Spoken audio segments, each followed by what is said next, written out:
अस्सलाम वालेकुम। मोहम्मद सिद्दीक मिठूर बाबा हादा कलाम वाक़ई खूब चयो आहे। अदब एहतराम हुस्न इख़लाक़ जी दुनिया तमामु घणी शानदार आहे। सुठा रवैया सुठी सोच ॿियनि जो अहसासु करण सां मान वधी वेंदो आहे। वाक़ई खूब चयो आहे। अदब एहतराम हुस्न इख़लाक़ जी दुनिया तमामु घणी शानदार आहे।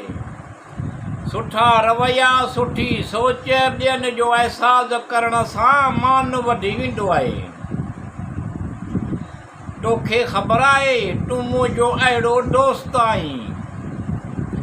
तोखे ख़बर आहे तूं मुंहिंजो अहिड़ो दोस्त आहीं जंहिंखे ॾुख ॿुधाए मूंखे ख़ुशी मिलंदी आहे। वाक़ई खूब चयो आहे। अदब एहतराम हुस्न इख़लाक़ जी दुनिया तमामु घणी शानदार आहे। सुठा रवैया सुठी सोच ॿियनि जो अहसासु करण सां मान वधी वेंदो आहे। न मिले हा त हिकु अदनी शिकायत आहे न मिलणु।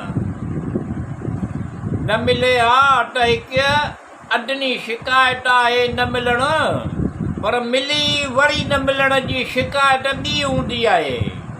वाक़ई खूब चयो आहे। अदब एहतराम हुस्न इख़लाक़ जी दुनिया तमामु घणी शानदार आहे। सुठा रवैया सुठी सोच ॿियनि जो अहसासु करण सां मान वधी वेंदो आहे।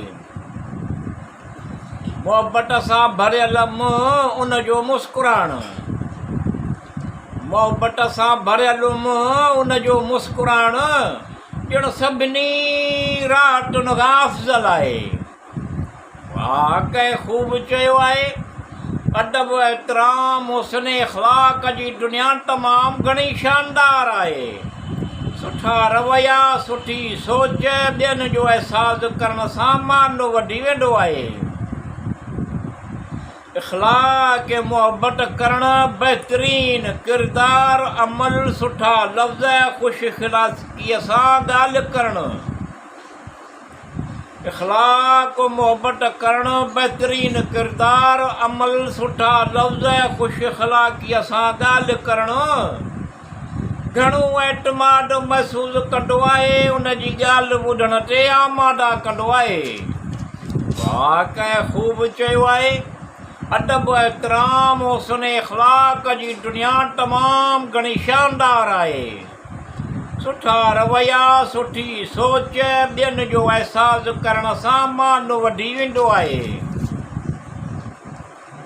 मुस्कुराईंदड़ मुंहुं मज़ाक़ तमामु घणी अहमियत रखंदो आहे। मुस्कुराईंदड़ मुंहुं मज़ाक़ तमामु घणी अहमियत रखंदो आहे। मुस्कुराहट ख़ुशगवार माहौल बनाईंदी आहे। वाक़ई खूब चयो आहे।